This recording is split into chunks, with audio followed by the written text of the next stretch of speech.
and welcome to another episode of the Barren Echoes and our latest installment of मुनफरिद लोग। बैरन एकोज़ की तारीफ़ में पहली दफ़ा दो ख़वातीन एक साथ आई हैं, तो इसलिए थोड़ा सा मैं आपसे पहले माज़रत करना चाहूँगा कि अगर मैं कंफ्यूज हो गया। The very accomplished and the very beautiful miss Ushba Arooj and the very old friend of mine miss Batool Fatima, और हैप्पी बिलेटेड 24th बर्थडे आपको। तालीम के बारे में बताएं, एजुकेशन बैकग्राउंड वगैरह वगैरह। तो मेरा नाम आर्किटेक्ट उशबा अरूज है और मैंने पहले प्री मेडिकल पढ़ा है। लाइक मेरे पेरेंट्स की बहुत ज़्यादा ख्वाहिश थी कि मैं डॉक्टर बनूं, ठीक है, but I always wanted to be a civil engineer, क्योंकि सिविल इंजीनियर का मुझे ऐसा लगता था कि वो घर डिज़ाइन करते हैं। तो मैं और मेरी कज़न बैठ के जो है वो उसको बना रहे होते थे कि ऐसे घर बनेगा, इधर बाथरूम होगा, इधर कमरा होगा एंड ऑल दैट। बट जब मैंने आर्किटेक्चर के लिए टेस्ट दिया और जब मैं यूनिवर्सिटी में पहुंची हूँ तो वहाँ जाके मुझे पता चला कि ये आर्किटेक्चर होता है, नॉट सिविल इंजीनियरिंग।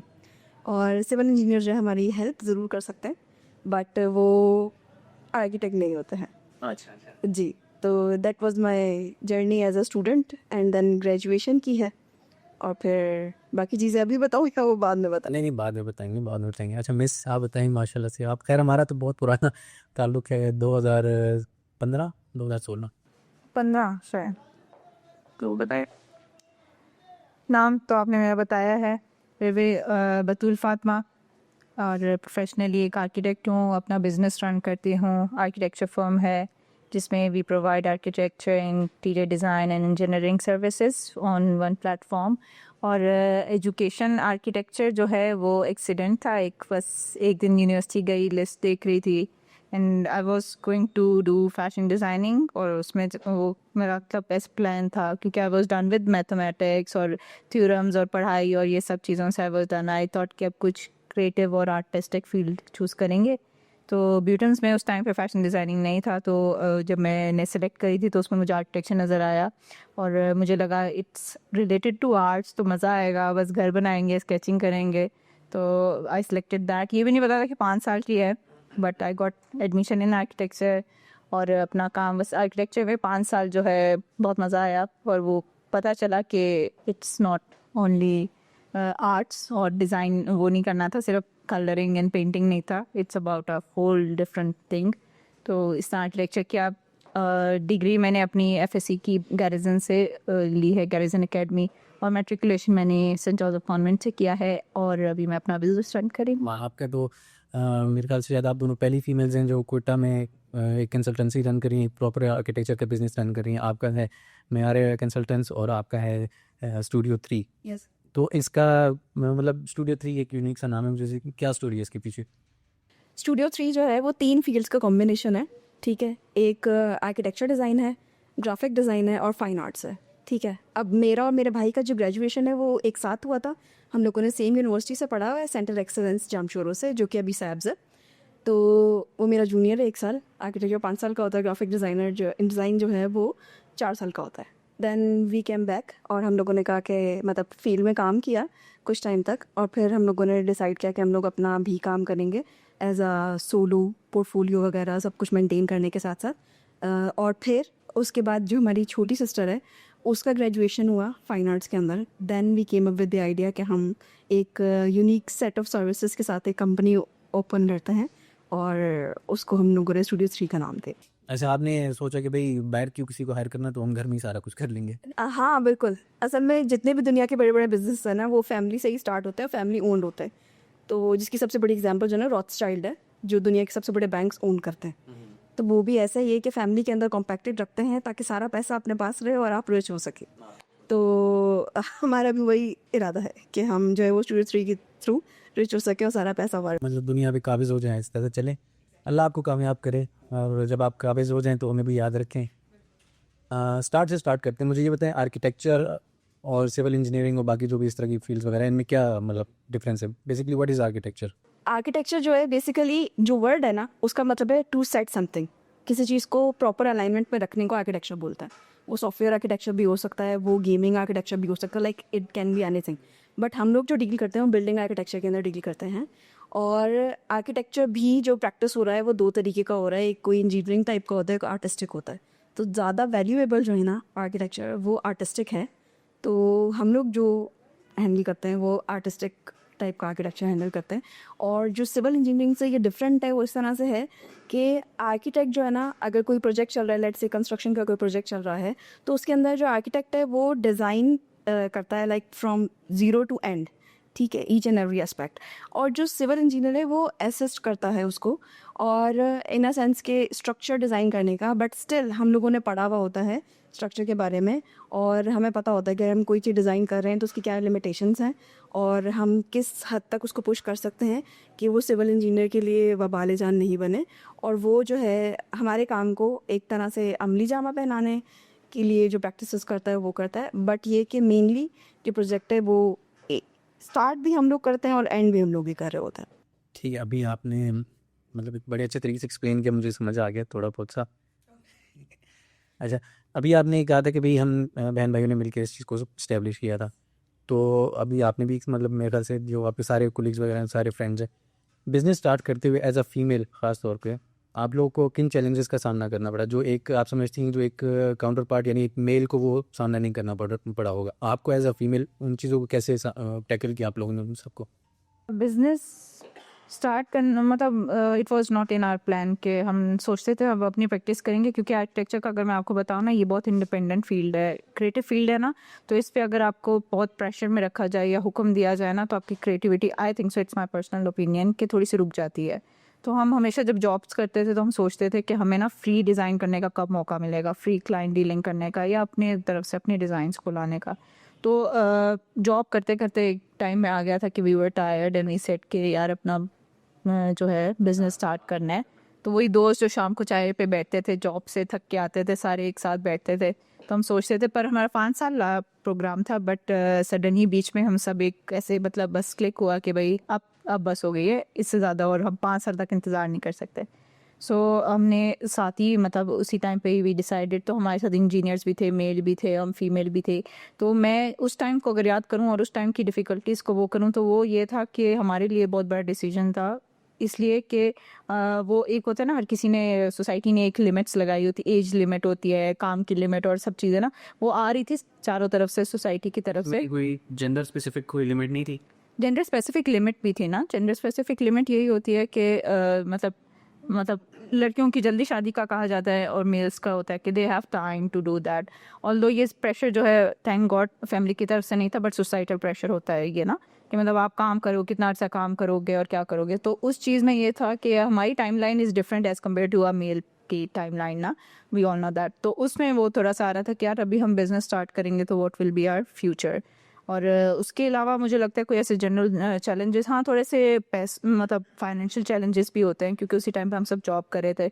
और यूजुअली पीपल मतलब कुछ लोगों के घर वाले बहुत बायस होते हैं, वो लड़कों पे लगाने को पैसे तैयार होते हैं, क्योंकि it's a long term investment for them, और लड़कियों ने शादी होकर जाना है और वो वाली चीज़ें। तो उस पर भी हम सोचते थे ये सारी चीज़ें, बट थैंक गॉड वो सारे चैलेंजेस नहीं सामने आए, क्योंकि फैमिली बहुत सपोर्टिव। तो उन्होंने कहा कि भाई तुम्हारी कोई टाइम लाइन नहीं है हमारी तरफ से, तो you go ahead and do it. तो वो हमारे दिमाग में थे, but it was not a real challenge. नहीं, आप तो माशाल्लाह से बहुत लगी रही हैं। तो अब आपके ख्याल में एज अ फीमेल, मतलब हमारे सोसाइटी का तो ना पेट्रियार्कल सोसाइटी है, यहाँ पे हमेशा यही होता है कि भाई मेल को आगे रखा जाए, ख़ास तौर पे बलूचिस्तान का। तो जो हमारी नेटवर्किंग की अपॉर्चुनिटीज़ होती हैं या कोई ऐसी बिज़नेस की अपॉर्चुनिटीज़ होती हैं, वहाँ पे मेल को ज़्यादा प्रेफर किया जाता है। हमारा सोशल कल्चर वगैरह नॉर्म इस तरह। आपको क्या लगता है कि एज अ फीमेल आप लोगों ने भी वो मतलब लोगों की तरफ से एक हिचकिचाहट आती है कि नहीं यार एक फ़ीमेल है, ये क्या हमारे काम को समझेगी, क्या मतलब प्रॉपर एज आर्किटेक्ट क्या डिज़ाइन करेगी? तो वो जो आपने चैलेंजेस फेस किए हम दोनों ने, उसको किस तरह काउंटर किया कि भाई हम भी मेल्स के साथ शाना बशाना चल सकती हैं इस फील्ड में?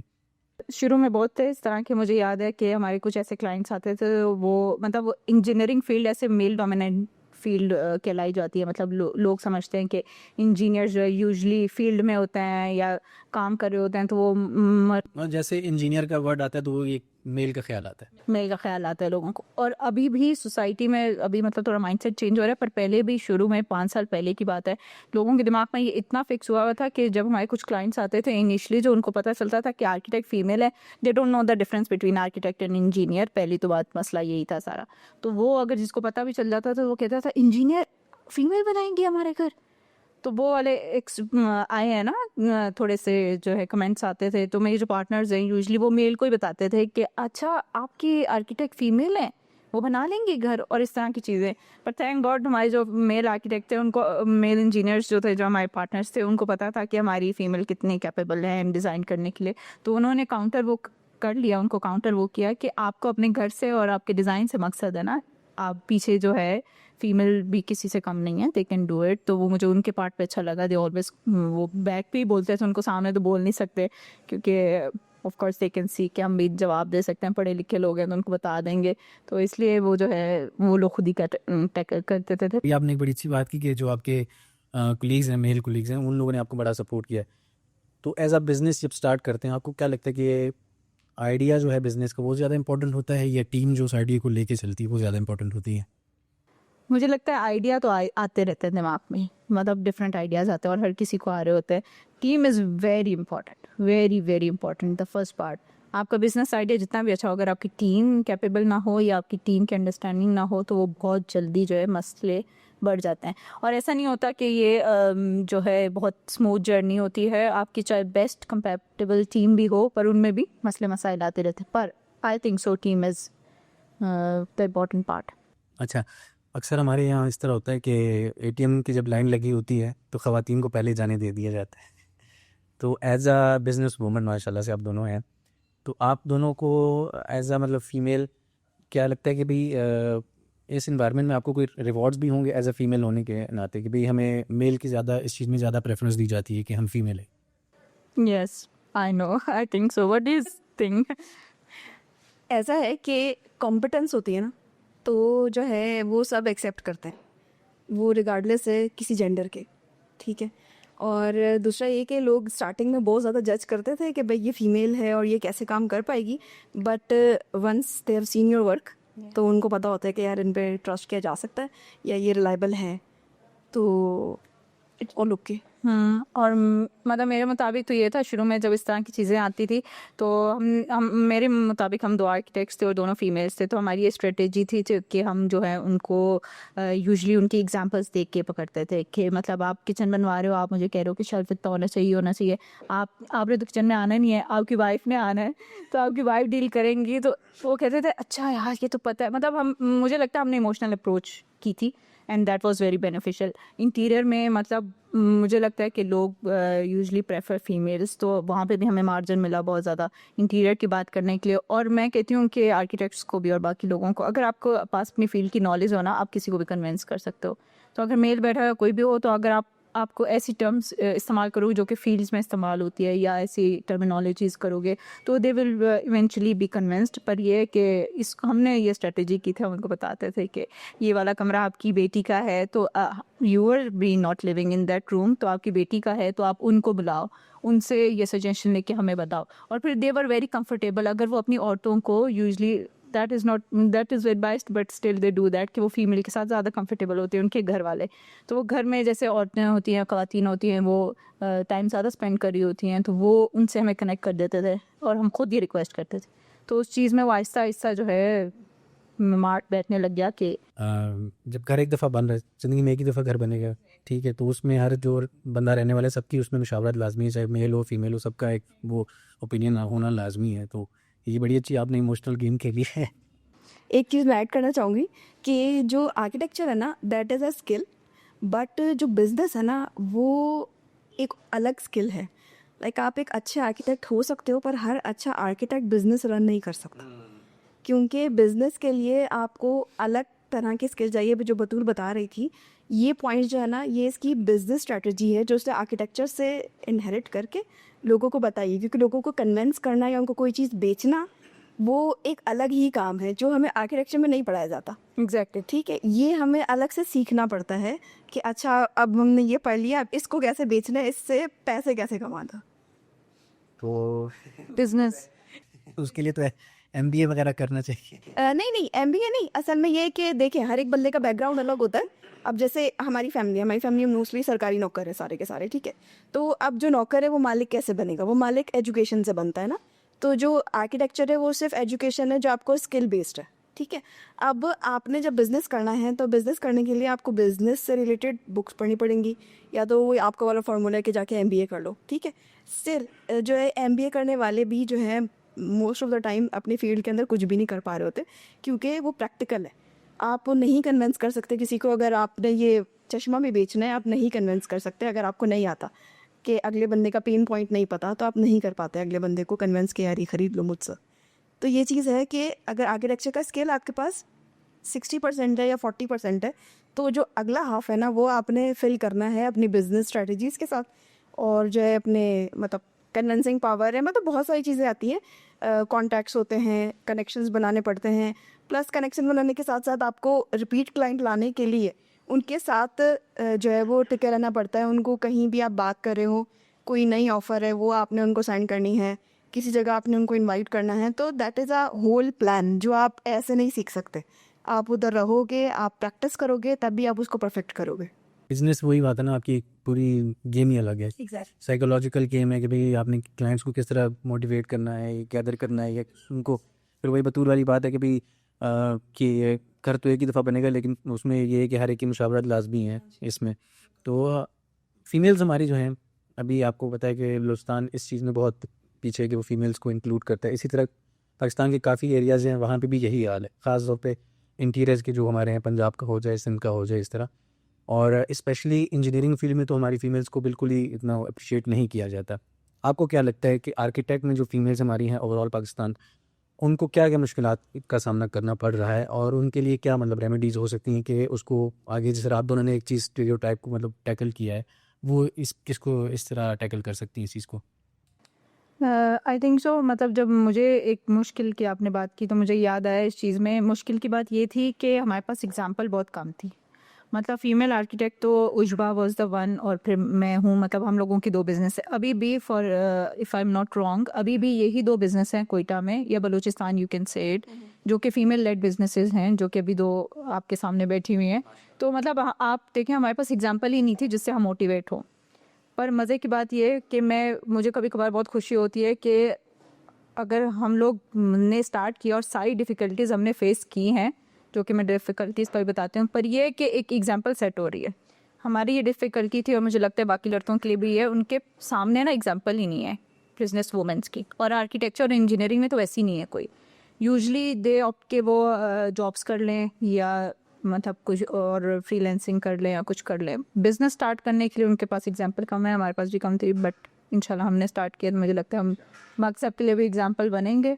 मैं एक चीज़ ऐड करना चाहूँगी। असल में बिज़नेस जो होता है ना वो मुश्किल होता है और वो टाइम टेकिंग होता है। लाइक जैसे आप जॉब पे जाते हो ना, तो वो आपको नहीं पता कि अगला बंदा कहाँ से कमा के लेके आ रहा है, बट आपको आपका शेयर मिल रहा है। आप काम कर रहे हो, आप काम नहीं कर रहे हो। बट बिजनेस इज़ लाइक कि आपको काम करना है 24/7, आपने काम करना है। आपके काम करने पर डिपेंड करता है कि पैसे आएंगे या नहीं आएंगे, और डायरेक्शन सेट करनी है, ट्रायल एंड एरर होती है। तो ऐसा बोला जाता है कि दुनिया में 95% जो बिज़नेस है ना, पहले 5 साल नहीं निकालते। वो क्यों नहीं निकालते? क्योंकि लोगों में ना इतना स्टेमिना होता है, और ना वो इतना फोर्स ही कर सकते हैं चीज़ों को कि ये चल जाएगा, ये नहीं चलेगा।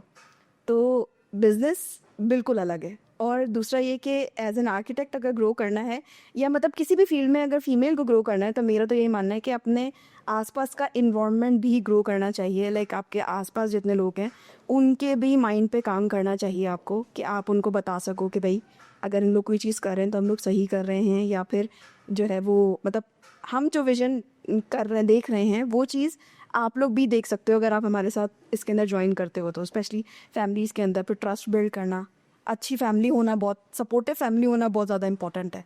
इवन मैं अपनी एग्जांपल लूँ, मैं घर के अंदर काम करती हूँ, बट स्टिल हम लोग 3 बहनें हैं, तो तीनों के काम डिवाइडेड है। मैं सुबह करके जाऊँगी एंड देन फिर दोपहर में मेरी एक बहन करती है, फिर शाम में मेरी बहन करती है।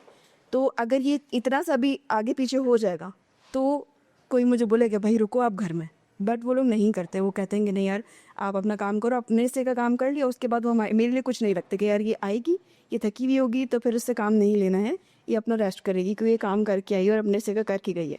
और बहुत सारी जगह पे जहाँ पे मेल्स को नाश्ता करवा के भेजा जाता है, फीमेल नाश्ता बना के जाती है, तो बहुत डिफरेंस है।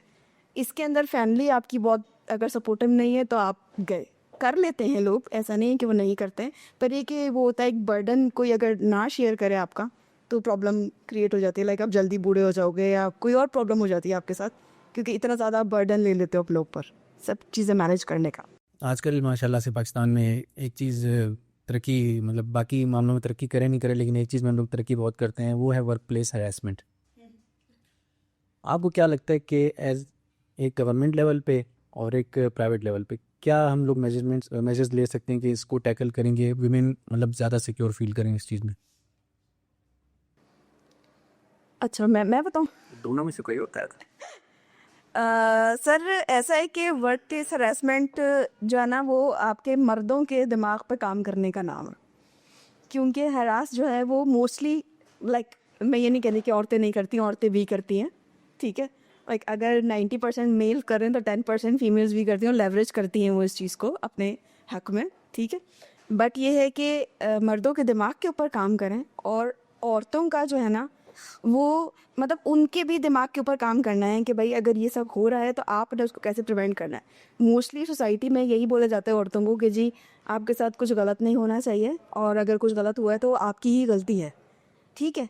तो आपकी जो बच्चियां हैं वो इतनी एनलाइटन होनी चाहिए कि उनको ये पता हो कि यार कहाँ से गलत हुआ है, और जो है मुझे उसके ऊपर एक्शन लेना है, और अगर इसकी कॉस्ट ये है कि मुझे कोई चीज़ छोड़ के जानी पड़ रही है तो मैं छोड़ दूँ, बजाय ऐसी कि मैं इस प्रेशर के अंदर रहूँ कि मतलब मेरे घर में कौन कमा के लाएगा और कैसे नहीं होगा। तो इस चीज़ के लिए आप अश्योर रहो कि अल्लाह ताला ने आपका रिस्क रखा है, वो आपको देगा।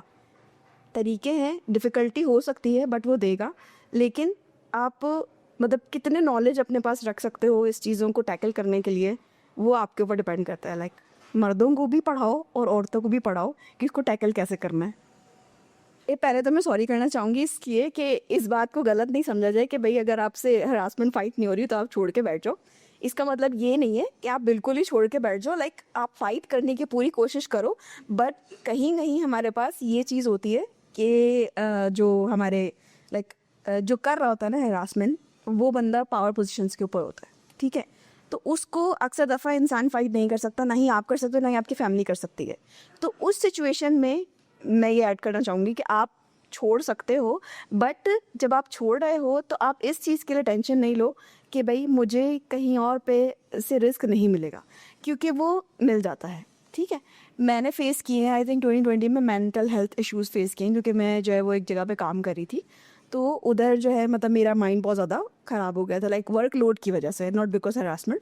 तो जो है मैंने जब रेजिग्नेशन में लिख रही थी तो उस टाइम पे मैं ये कह रही थी कि भाई मैं इसको भेजूँ या नहीं भेजूँ, ठीक है। And then my brother was standing beside me, और उसने मुझे बोला कि यार मतलब तुमको किस चीज़ की टेंशन है। मैंने कहा यार मतलब कि मैं क्यों छोड़ूं, या मतलब मुझे बेसिकली अपना पोर्टफोलियो का टेंशन था कि मतलब मैं काम कर रही हूँ तो अच्छी जगह में काम कर रही हूँ, तो वहाँ पे पोर्टफोलियो मेरा अच्छा खासा बिल्ड हो रहा है और मैं छोड़ दूँगी। तो उसने मुझे बोला कि भाई है ना, अगर तुम यहाँ से छोड़ देती हो तो फिर क्या हो जाएगा ज़्यादा से ज़्यादा। मैंने कहा यार होगा तो कुछ भी नहीं, अल्लाह मालिक है। तो उसने बोला फिर ठीक है, फिर जब अल्लाह मालिक है तो आप छोड़ दो। और अच्छा हुआ मैंने वो जगह छोड़ी, और उसके बाद जो है ना हम लोगों ने अपना बिज़नेस स्टार्ट कर लिया। बिज़नेस स्टार्ट करने के बाद जो है लाइक IAB कोयटा चैप्टर आ गया, उधर मैंने अपना काम स्टार्ट किया। देन उसके बाद अपनी बिज़नेस को कैसे एक्सपेंड करना है उसके ऊपर मैं काम कर रही हूँ। तो एक जगह से मतलब एक निशानी होती है जो मैंने ऑब्ज़र्व की है, वो ये है कि जब किसी जगह से आपको जाना होता है ना, तो वो जगह आपके लिए तंग कर दी जाती है अल्लाह ताला की तरफ से। एक सीड है ना, जब उसको बाहर निकलना होगा ना तो उसका अपना जो हॉल है ना वो छोटा पड़ जाएगा, तभी वो उसको तोड़ के बाहर निकलेगा। तो यही निशानी होती है हर बंदे के लिए कि जब आपके लिए माहौल तंग हो जाए तो आपका हिजरत का टाइम रहता है, और हमेशा उसके अंदर बरकत होती है। आपने फिलोसफी भी पढ़ी है थोड़ी सी? बहुत पढ़ी। आप कोई कुछ ऐड करेंगे इसमें? हाँ, मतलब मेरी इस पे अप्रोच जो है ना बहुत जनरलाइज्ड है। जितना मैं कहती हूँ अच्छी बात है कि ऐसी ऑर्गेनाइजेशंस एग्जिस्ट करती हैं जो आपको इस मसले के ऊपर बताती है। मुझे पहले लगता था कि मसला आइडेंटिफाई ही नहीं हुआ, जब तक कोई मसला आइडेंटिफाई नहीं होता उसका हल नहीं निकलता।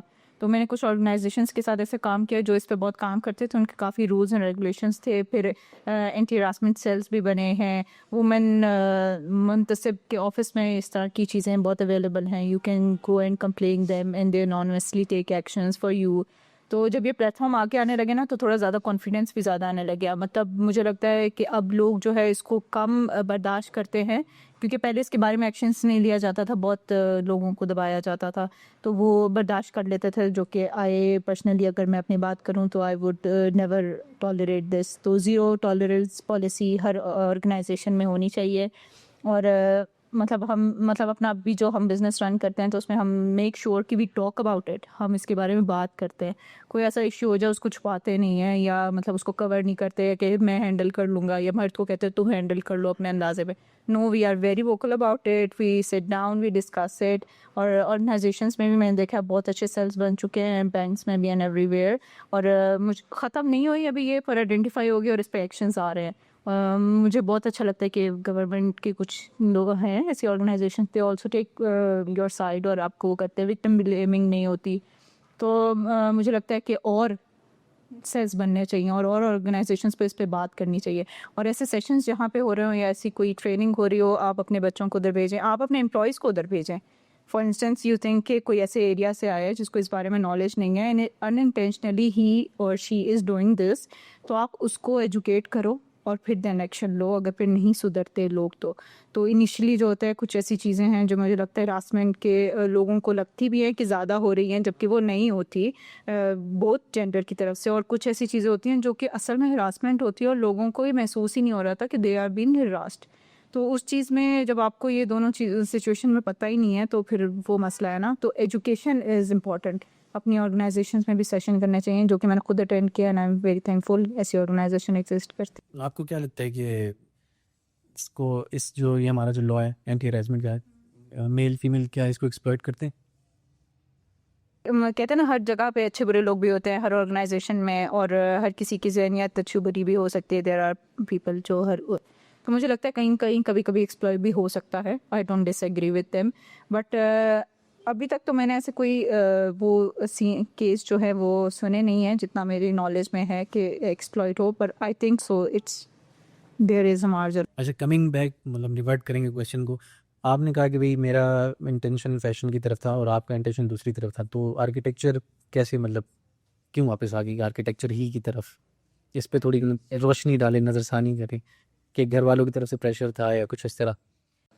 नहीं, घर वालों की तरफ से प्रेशर तो कहीं बिल्कुल भी नहीं था किसी चीज़ में, अल्हम्दुलिल्लाह।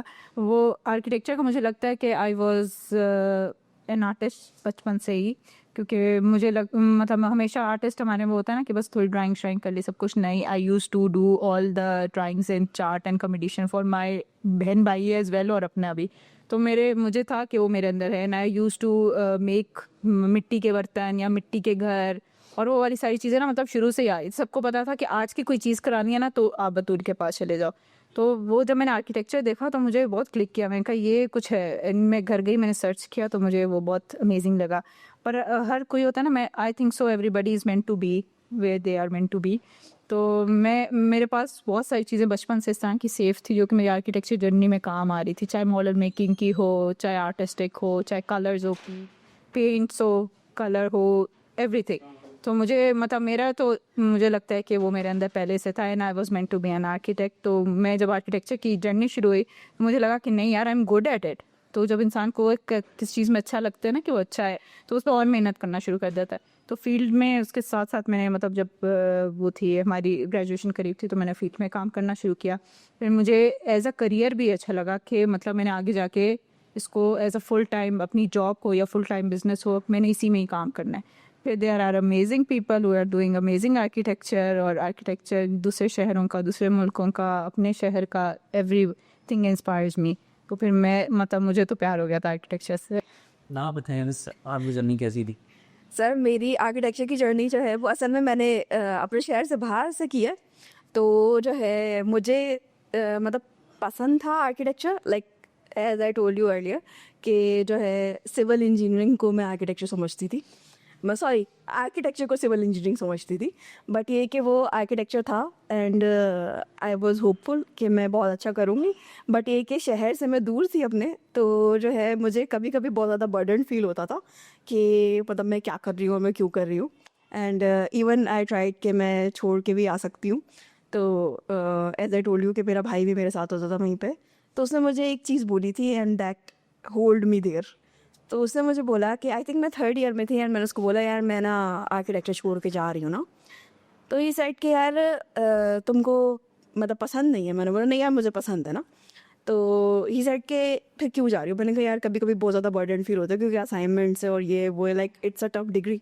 वो जो है मुझे बोलता है कि यार देखो तुम्हारी जगह ना टेस्ट दे के यहाँ पे कोई लड़का आता अगर तुम नहीं आती तो, ठीक है, और वो आर्किटेक्चर करके अपनी फैमिली को सपोर्ट कर सकता था, ठीक है। नाउ यू आर हेयर, और जो है वो तुम उसके भी 5 साल तुमने ज़ाया कर दी और अपने भी तुमने 2.5 साल ज़ाया कर दिए, ठीक है। तो कहता है कि मैं तो नहीं जाने दूंगा तुमने क्या से, तुम पूरा करो आर्किटेक्चर, मुझे नहीं पता। तो एंड आई वाज लाइक कि हाँ यार मतलब किसी का हक तो नहीं खाना है ना मैंने। तो मैंने कहा ठीक है भाई आर्किटेक्चर पूरा करते हैं। देन जो है वो फिर पूरा किया। पूरा करने के बाद हम जो है वो यहाँ पे आए, जॉब किए, अच्छे बॉसेस मिल गए और उनके साथ काम किया। फिर अल्लाह ताला ने आज पकड़ लिया, मेहनती तो हम थे, अल्लाह का शुक्र है। फैमिली सपोर्ट था आपको? हाँ जी, फैमिली सपोर्ट था बहुत। लाइक ये कि अगर कोई बंदा मुश्किल वक्त के अंदर आपका अच्छे अल्फाज भी बोल देना तो वो बहुत बड़ी बात होती है। तो हमारे साथ ये बहुत अच्छी लग रही है कि हमें अच्छे लफ्ज़ भी बोले गए हैं कि भाई अगर आप कोई चीज़ कर रहे हो या कोई चीज़ नहीं कर पा रहे हो तो ऐसा नहीं है कि हम लोग वेट करते हैं। हम लोग को ये पता है कि यार अगला बंदा मेहनती है और वो कुछ ना कुछ कर लेगा, और हम लोगों ने कर लिया बहुत कुछ। तो वरना वो बिना सपोर्ट के नहीं हो सकता। इवन अभी भी मैं देखती हूँ मेरे साथ काफ़ी फीमेल्स जो काम करती हैं, तो उनकी फैमिली जो है वो सपोर्टिव नहीं है। वो यही बोलते हैं कि इतनी देर तक क्या करना है, क्यों जाना है, हम नहीं जाने दे सकते। लाइक मेन रीज़न उनका यही होता है कि कोई लाने वाला नहीं है, कोई ले जाने वाला नहीं है। तो मतलब मेरे भाई है, बहन है, वो इस मामले में बहुत ज़्यादा सपोर्टिव है। इवन मेरे पेरेंट्स, अगर मेरे भाई और बहन कहीं नहीं पहुंच सकते हैं तो मेरे अम्मा पापा मुझे लेके चले जाते हैं कि नहीं यार तुम्हारा काम है, तुम चलो, हमने लेके जाना है तुम्हें। ऐसे हर एक को, मतलब हर एक इतना ब्लेस्ड नहीं होता, इवन लड़कों के साथ नहीं ब्लेस्ड होते, ठीक है। मतलब बहुत सारी जगह पे मैंने लड़कों को देखा है कि उनको सपोर्ट नहीं कर रहे होते उनके फैमिली वाले कि भाई क्या है, अपना ये अपने उस पर करो। अभी आपने एक बात की कि हमें जो बॉसेस से बड़े अच्छे मिले, तारीफ भी हुई, ये भी तो जब आपके मेल कोलीग्स या मेल बॉसेस वगैरह जो होते हैं वो आपको क्रिटिसाइज़ करते हैं, कोई क्रिटिसिज्म होता है, तो आपको मतलब क्या अप्रोच होती है कि भाई शायद मैं फ़ीमेल हूँ इसलिए मुझे थोड़ा ज़्यादा क्रिटिकल मेरी तरफ है ये? नहीं सर, ये चीज़ जो है वो हमें बहुत पहले से क्लियर हो गई थी कि इंसान की वैल्यू है, जेंडर की इतनी कोई ख़ास वैल्यू है नहीं और ना ही रखनी चाहिए, क्योंकि ये जस्ट एक वो है, मतलब ब्लेसिंग है जेंडर होना कोई भी। बट ये है कि उसको एज अ विक्टिम आप प्ले नहीं कर सकते हो कहीं पे भी। आप काम कर रहे हो और आप मेल हो या फीमेल हो, आपका जो काम है ना वो आपको मनवाएगा। ऐसा नहीं है कि आप मतलब जस्ट बिकॉज आप फीमेल हो तो आपको अचीवमेंट्स मिल जाएंगी, ऐसा नहीं होता। आपको अगर क्रिटिसाइज़ कर रहे हैं तो मोस्ट ऑफ द टाइम आपकी गलती होती है। आप गलतियों का ट्रैक रिकॉर्ड रख के देखो, आपको पता लगेगा कि किसने आपको क्या क्या बोल के क्या क्या बना दिए। और आप ऐसे नहीं बोल सकते कि यार ये मेरी गलती थी या नहीं थी। लाइक आप एडवांटेज लो ना उस चीज़ का, आप ओनरशिप लो कि जी अगर मैंने गलती की है तो ये मेरी गलती है, मैं उसको सुधारूंगी या मैं उसको सुधारूंगा। बजाय इसके कि आप ये बोलो कि नहीं यार ये तो गलती थी, इसने बता दी थी, वो तो उसकी गलती थी जो उसने मुझे बता दिया। ऐसे नहीं होता। मैं एक बुक रिकमेंड करूँगी इसके ऊपर, एक्सट्रीम ओनरशिप के नाम से। तो उसमें ये बंदा बोलता है, कहता है कि भाई अगर आप जो ना किसी गलत शहर में हो ना जहाँ बारिश हो रही है एंड यू डोंट वांट कि यहाँ बारिश हो, तो ये आपकी गलती है भाई। आप इतने पैसे कमाओ and fly somewhere else. Change कर दिया। चेंज। बतूल, आपने कितनी गलतियाँ की? हम इंसान गलतियों का पुतला है। गलतियाँ बहुत की हैं मैंने, गलतियाँ, पर ये है कि मुझे लगता है अच्छा है कि गलतियाँ की हैं, क्योंकि गलती ना करते तो यहाँ ना होते। क्योंकि मतलब या तो फिर बिल्कुल ही ख़त्म हो जाते, या तो फिर वो घर वालों के पैसों पे या जो होता है ना फैमिली वाला वो कर चलाते, बिजनेस चलाते या कुछ करते। तो गलतियाँ इंसान को बनाती है। और मुझे मुझे मेरी अपनी पर्सनल ये चीज़ है कि अगर मुझे 1 से 2 से 3 से 4 बार टोका जाए और कहा जाए कि सही करो सही करो सही करो, एंड अगर मैं उस बात को सुन लूँ तो मेरा दिमाग भी इसी तरह है और इंसान मुझे लगता है शायद इसी तरह हो। और चौथा जो प्रोडक्ट होता है ना वो अच्छा ही निकलता है। तो पहले मुझे लगता था कि यार ये तो अभी से कैंसिल कर दिया है, जैसे टीचर्स कैंसिल करते हैं या बॉस कैंसिल करते हैं आपके प्लान्स या आपके डिज़ाइंस को।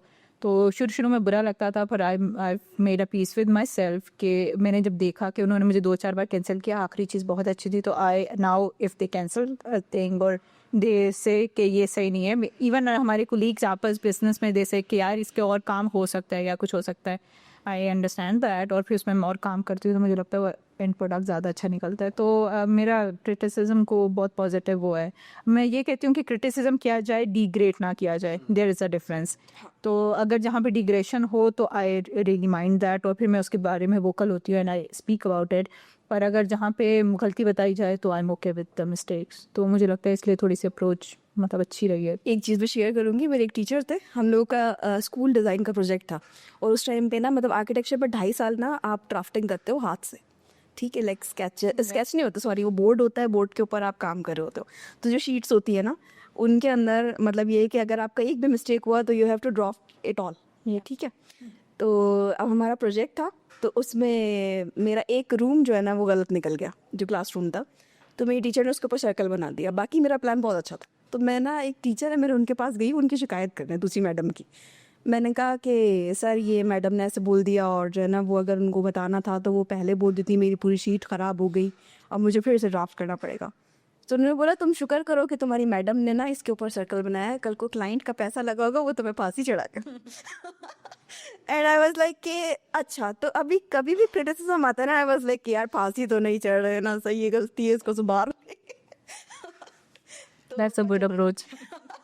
मौत का हाँ, you are accountable for many things in architecture और वैसे भी engineering overall because people are investing their money and time और सारी ज़िंदगी का सासा होता है यूजली हमारे एक कल्चर में लोगों का आखिरी में घर बनाना, तो इतनी बड़ी जिम्मेदारी होती है, वही किस्म का प्रेशर होता है। प्रेशर अच्छा भी होता है पर मतलब आपको डर भी लगा रहता है कि आप किसी की असासा, जैसे कोई रिटायरमेंट के बाद पैसे जमा करके घर बना रहा है या उसने किसी बिजनेस से पैसे दिए हैं, तो वो ये वन टाइम इन्वेस्टमेंट होती है यूजली घर की, तो फिर काफ़ी प्रेशर होता है उस चीज़ का। ये वाली बात मुझे मेरे बॉस ने बोली थी, जो मेरे पहले बॉस थे, उन्होंने ये वाली बात बोली थी कि जो मतलब घर आप बना रहे हो ना, इट्स अ रेस्पॉन्सिबिलिटी, क्योंकि जो बंदा है उसका पूरी ज़िंदगी की खाई कमाई है, तो वो आपके हाथों में, आप उसको वेस्ट नहीं करना, ठीक है। और एक और चीज़, एक कोट है, वो ये कि a doctor can bury his mistake but an architect has to live with it, क्योंकि आपका जो है वो ज़मीन के ऊपर है।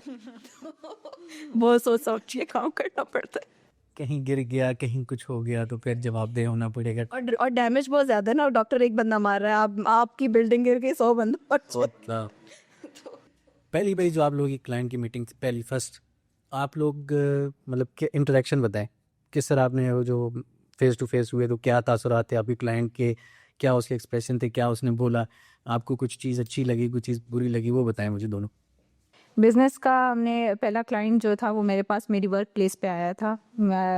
जूनियर ऑफ माइन कॉन्टेक्टेड कि भाई ये क्लाइंट है तो आप काम कर दें, आप कब से काम कर रही है ना जॉब में, तो मैं उसको आपके पास लाऊंगा तो आप उसका घर बना दे। और आई सेड कि okay, I talk to my boss के क्लाइंट है तो ही wants to come and he was very nice to say कि yeah you can deal with him मेरी स्पेस में। तो जब वो साहब तशरीफ़ लाए तो वो अकेले नहीं थे, उनके साथ 8 लोग और थे। माशाल्लाह उनके सारे घर वाले मौजूद थे एंड आई वाज नहीं, फीमेल्स नहीं, आई वॉज वेरी एम्बेरस्ड क्योंकि वो मेरा वर्क प्लेस थी और मुझे लगा एक बंदा होगा, 4 बंदा होगा, एंड वो अपने साथ 8 बंदे लाए थे, छोटे से लेके बड़ा, you name it you will find everyone, every size and every age का वो था। खैर I was okay, I said कि ठीक है, अब इतना कॉन्फिडेंस दिया हुआ है फील्ड ने तो हम डील कर लेते हैं ऐसे। तो साथ जो मेरे जूनियर थे ही वॉज ऑल्सो देयर, तो वो जो थे कोई वो थे, ही वॉज क्या कहते हैं, कोई सेठ थे, मतलब बड़े अपने इन्फ्लुएंशियल नहीं कह सकते, मतलब अपने कास्ट के बड़े वो थे, तो उनकी बहुत सारी रिक्वायरमेंट थी, but I am really thankful, वो वैसे बहुत अच्छे इंसान थे कि मतलब उन्होंने उनकी रिक्वायरमेंट्स ऐसी थी कि यू डिज़ाइन, आप अपनी तरफ से डिज़ाइन करें, हमें आप पे भरोसा है, बस हमारी रिक्वायरमेंट्स ये है और आप अपनी मर्ज़ी से जैसा भी डिज़ाइन करें तो हम वो जो आपके जूनियर है उन्होंने आपकी बहुत तारीफ़ की है तो अच्छा होगा, तो मतलब उससे थोड़ा सा कॉन्फिडेंस आ गया ना कि पहला पहला ही है, पर बट वो सीन एम्बैरेस था, but we did design their home. और उन्होंने ऐसी कोई बात नहीं की कि आप क्या करती हैं और मतलब लड़की होंगी या क्या, मतलब वो सीरियसली उनको पता था कि लड़की है। वो स्ट्रेट फॉरवर्ड हमारे पास आए और उन्होंने मुझसे डिज़ाइन करवाया, तो that was my first client. आप बताएं। मेरे पहले क्लाइंट मेरे मामू थे। कैसे स्टार्ट होते हैं? ताकि सारा इतना पैसा बाहर जाए नहीं। अच्छा, घर वालों को हटाना है फिर ऐसे अलग से बताओ। हाँ, पहला जो मतलब आउट ऑफ फैमिली, अब वो तो बिजनेस का बता रही थी, आप आउट ऑफ फैमिली बताएं। ठीक है, तो सर मेरा पहला क्लाइंट जो है ना वो मिलने नहीं आया था, उसने कॉल पे मुझसे बात की थी। तो उस टाइम पे हम लोग अपना बिजनेस ही रन कर रहे थे, एज अ फ्रीलांस आर्किटेक्ट काम कर रही थी मैं।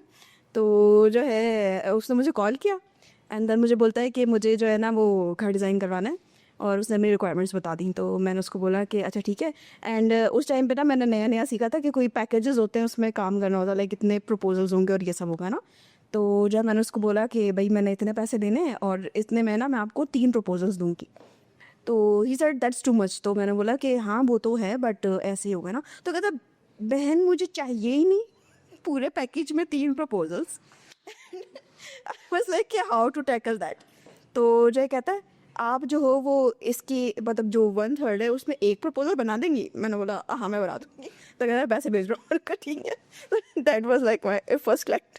और फिर उसके बाद जब मैंने अपना ऑफिस स्टार्ट किया था, तो ऑफिस स्टार्ट करने के बाद जो हमारे पास पहले क्लाइंट आया था वो रेफरेंस से आया था मेरे एक फ्रेंड के। तो उस क्लाइंट को मतलब ज़्यादातर हमारे यहाँ लोगों का यही होता था कि मतलब हम देखेंगे और जो है वो अगर हमें पसंद नहीं आया तो, और जो है वो अगर हमें जो है वो पता नहीं लगा कि मतलब जब तक हमें पसंद नहीं आएगा तो आप जब तक काम करते रहेंगे क्या, और मतलब ये कि हम फिर कहीं और चले जाएंगे और that's too much of your rates और पता नहीं क्या क्या, मतलब बहुत बातें कर रहे होते हैं।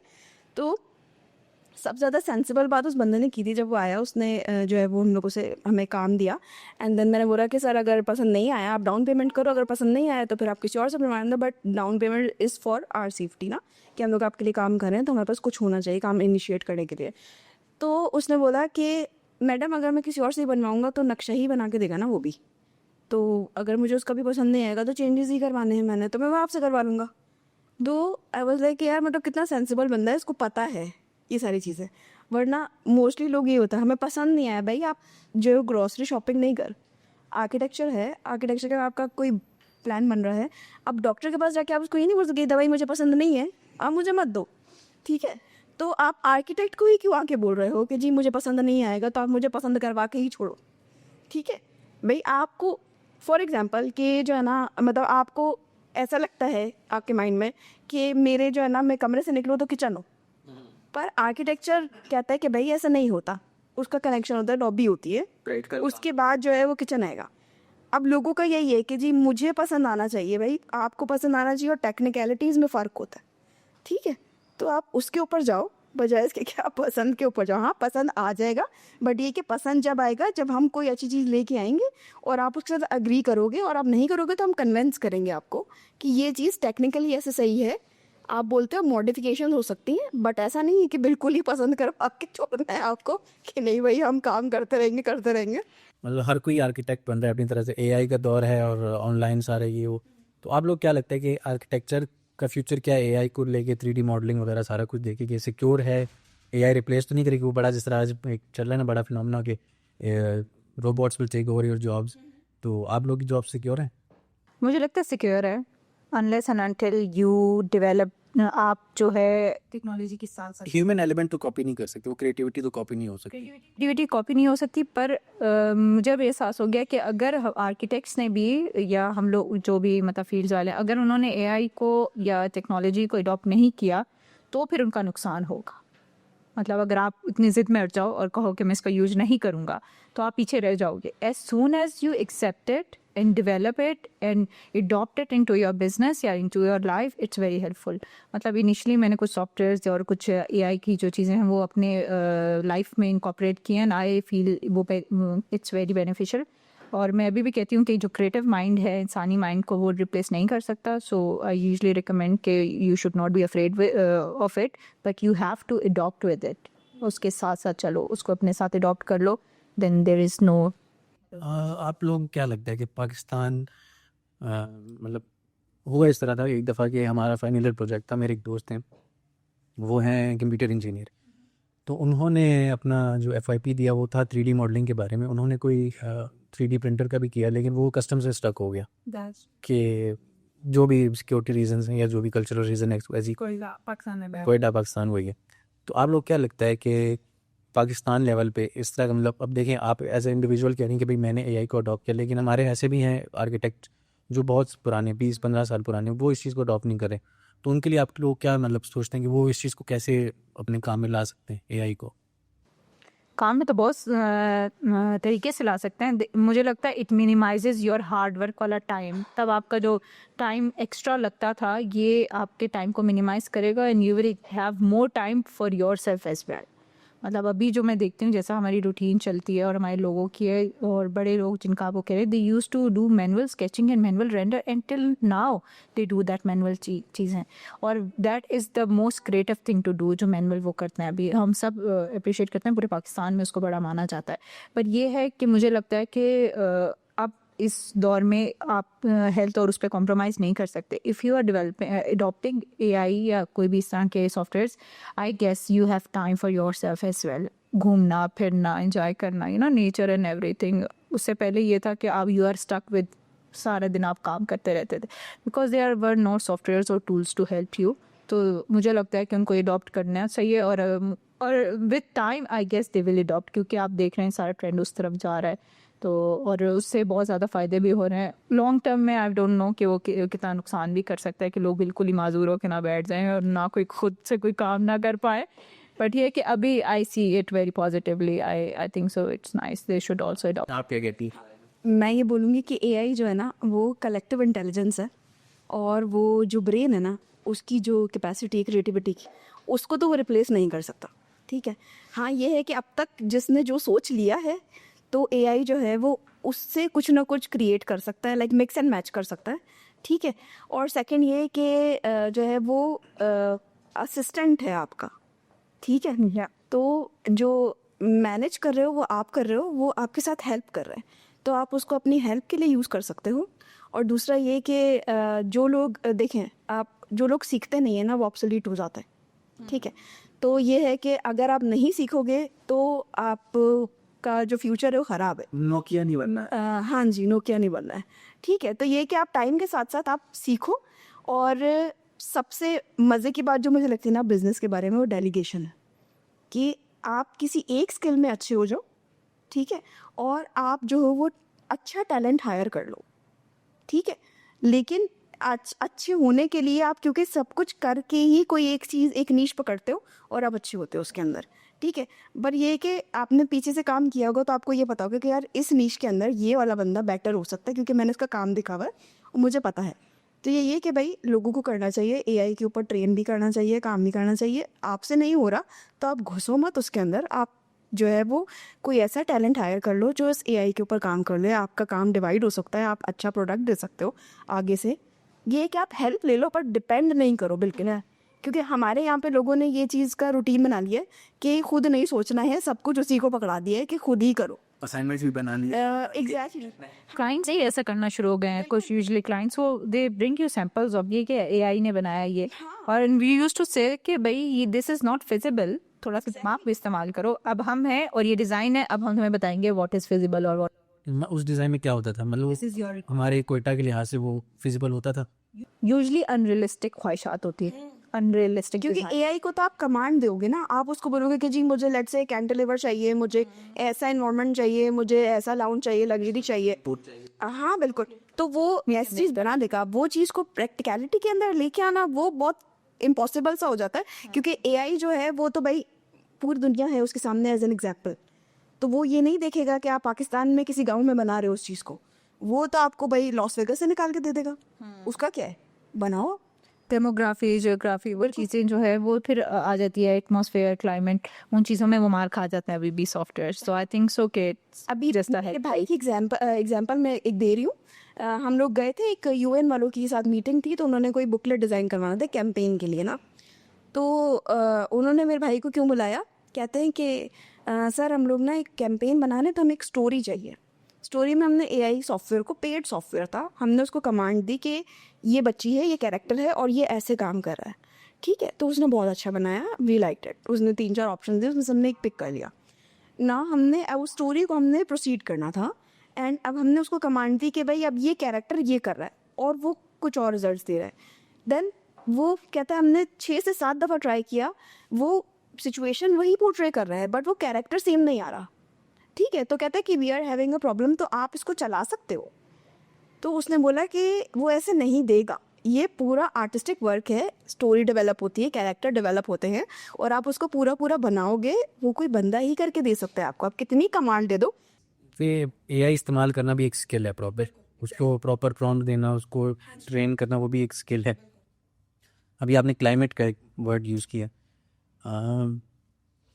आर्किटेक्चर और क्लाइमेट कैसे हैंड टू हैंड चल के जो हमारा आजकल एक ग्लोबल वार्मिंग का चल रहा है उसको किस तरह टैकल कर सकते हैं?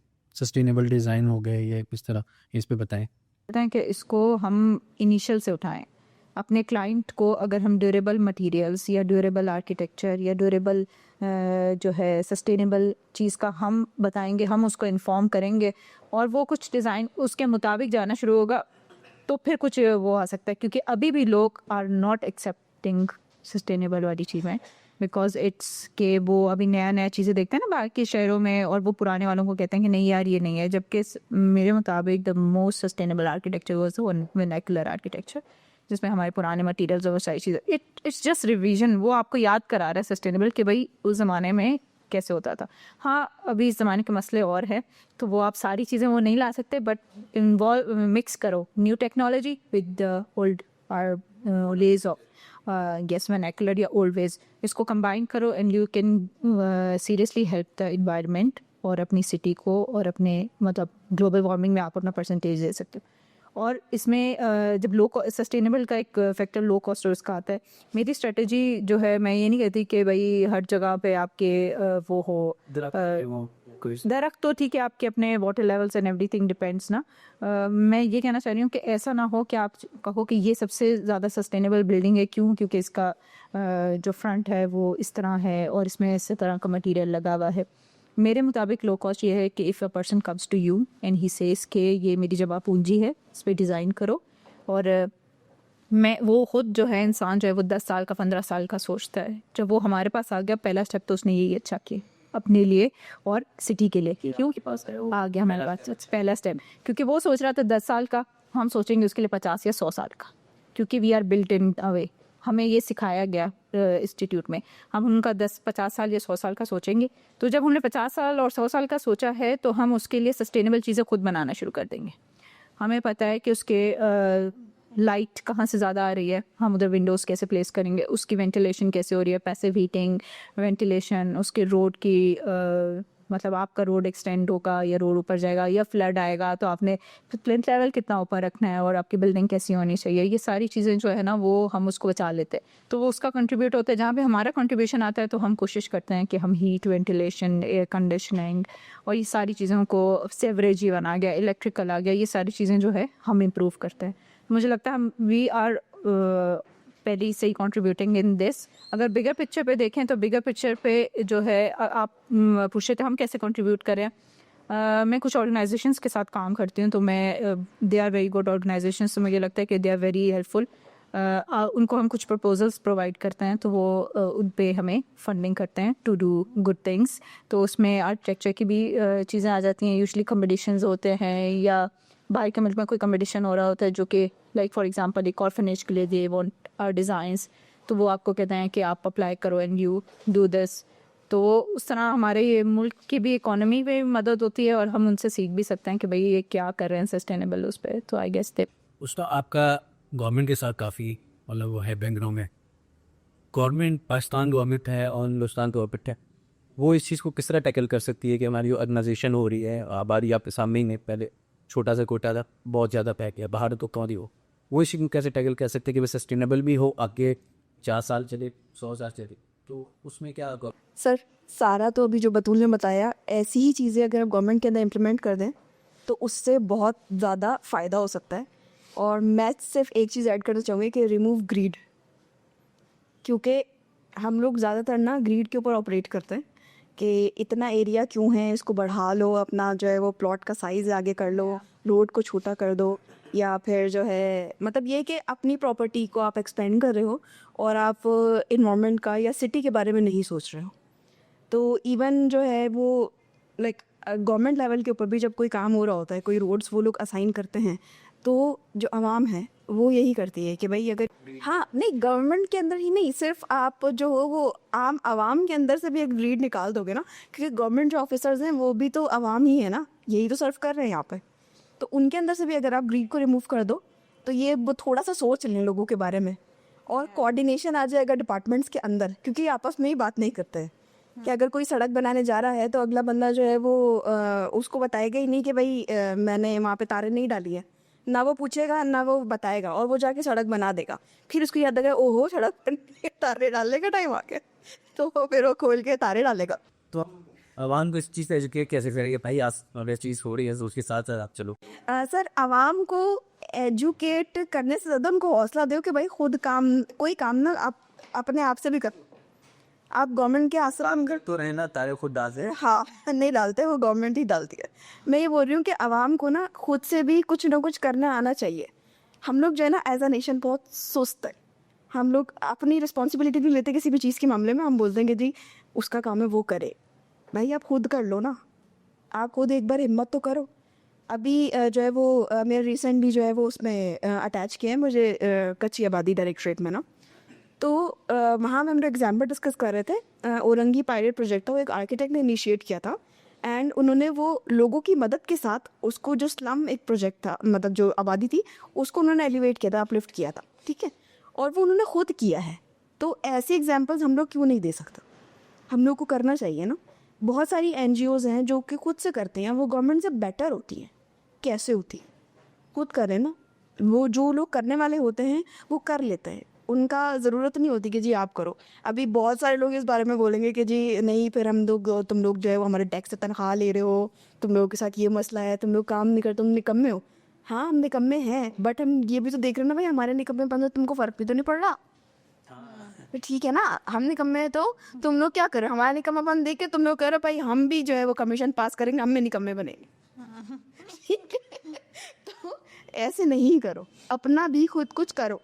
अब मेरा जो है, जब मेरी गवर्नमेंट जॉब हुई थी तो उसके साथ मेरे अपने बॉस ने मुझे कॉल करके बोला था कि आपका काम अच्छा है, आप नहीं छोड़ना, गवर्नमेंट आपको स्लो कर देगी, ठीक है।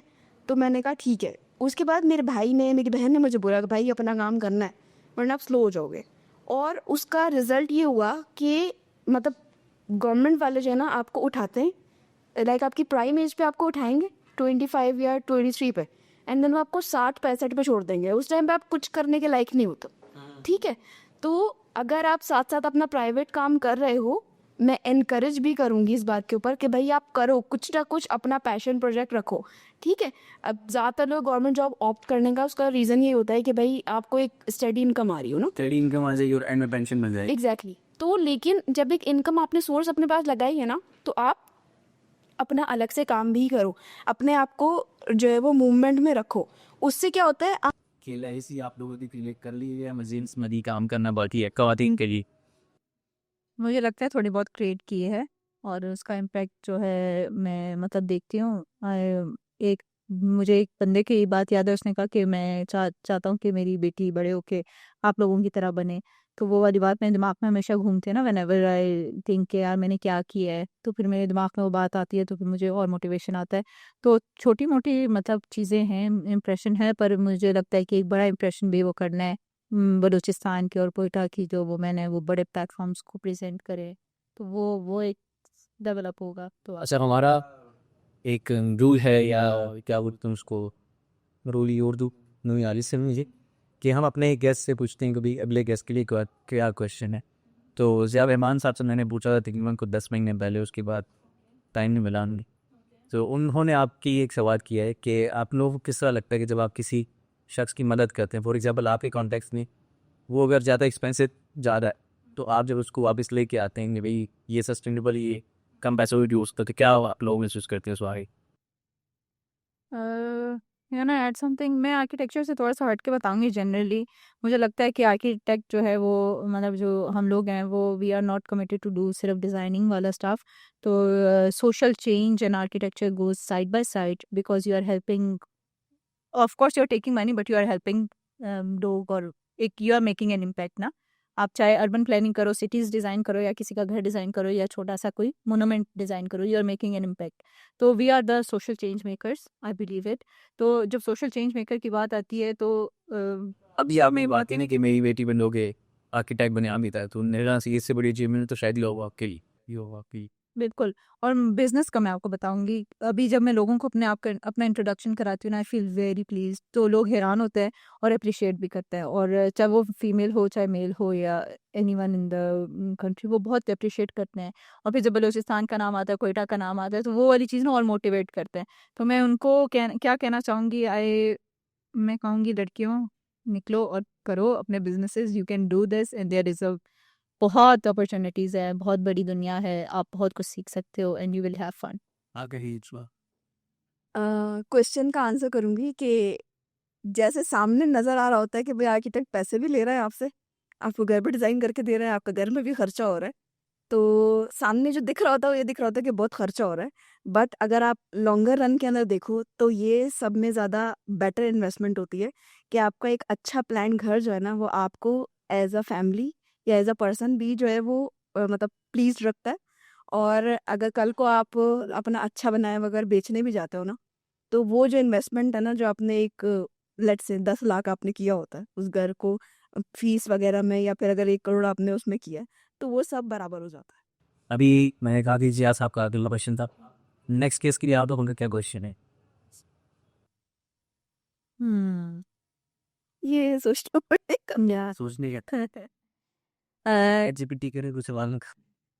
नहीं, मुझे लगता है मैं उनसे पूछना चाहूँगी कि are you happy with whatever you are doing या विद योर लाइफ, और क्या। अच्छा, अच्छा, and second last question, what is your favourite food?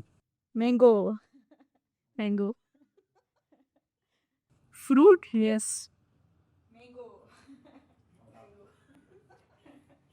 अच्छा, कोई अगर आपसे जुड़ना चाहे फ्यूचर के बारे में, कोई स्पेशली फीमेल जो आर्किटेक्चर को परस्यू करना चाहे, इंजीनियरिंग को परस्यू करना चाहे, उसके लिए एक मैसेज क्या है आप लोगों का, और किस तरह वो आप लोग को रीच आउट कर सकते हैं? Reach out, तो we have our social media handles with my name of my art consultants, और हमारे मशीन स्टॉप में ऑफिस है। मैं नीचे मेंशन कर दूंगा। या sure, so you can always come. हमने एक स्पेस बनाई है जिसको हम बहुत कहते हैं एक कंफर्टेबल स्पेस है। You can come, have T, बैठोगे, डिस्कशन करोगे। जब थीसिस होता है तो सारे बच्चे इधर जमा होते हैं, अपना काम कर रहे होते हैं। तो मुझे लगता है कि हम अच्छे, मतलब हमारे सीनियर जूनियर वाला बहुत अच्छा कॉन्सेप्ट था हमारी यूनिवर्सिटी में, and I really appreciate that. उससे बहुत सारे कनेक्शंस बनते हैं। तो they are always welcome to come here, हम हेल्प करने के लिए उनके तैयार हैं। और लड़कियों को मैं स्पेशली कहना चाहूँगी कि देयर इज़ एन अपॉर्चुनिटी, अपना बिजनेस स्टार्ट करो, you will earn well. Independence खाली जॉब से नहीं होती, job is good, I don't mind that, but still if you have a longer term in जो लॉन्गर टर्म इंडिपेंडेंस चाहिए आपको money के तौर पे, तो you go with the business and कर सकते हैं हम लोग सब। और उसमें आपका क्या है? अगर किसी ने जुड़ना है तो you can Google my name, तो फिर मुझसे रिलेटेड जो भी है स्टफ वो आ जाएगा। कॉन्टैक्ट नंबर भी है, ऑफिस के एड्रेसेस भी है, ऑफिस के एड्रेसेस भी हैं, तो आओ बात करते हैं एंड हम बिल्कुल हेल्प करेंगे आपकी। और दूसरा ये कि एक बियॉन्से का कोट है कि लड़कियों के लिए स्पेशली कि have a life before you become someone's wife. Thank you आप दोनों का, आपके टाइम देने का, आपके गेस्ट का के थैंक यू, और आपके गेस्ट भी आए थे। दैट्स वाई बहुत शुक्रिया, आप दोनों ने टाइम दिया। और मेरी दुआ है कि अल्लाह पाक आप लोगों को और कामयाब करे। और जिस तरह आपकी क्लाइंट ने बात की थी कि हमारी बेटियां भी इससे आपकी तरह सक्सेसफुल हो, तो उम्मीद करता हूँ कि उनकी बात सच निकले। और याद रखिएगा कि ज़रा नन हो तो लगती बड़ी जख्म से सामने।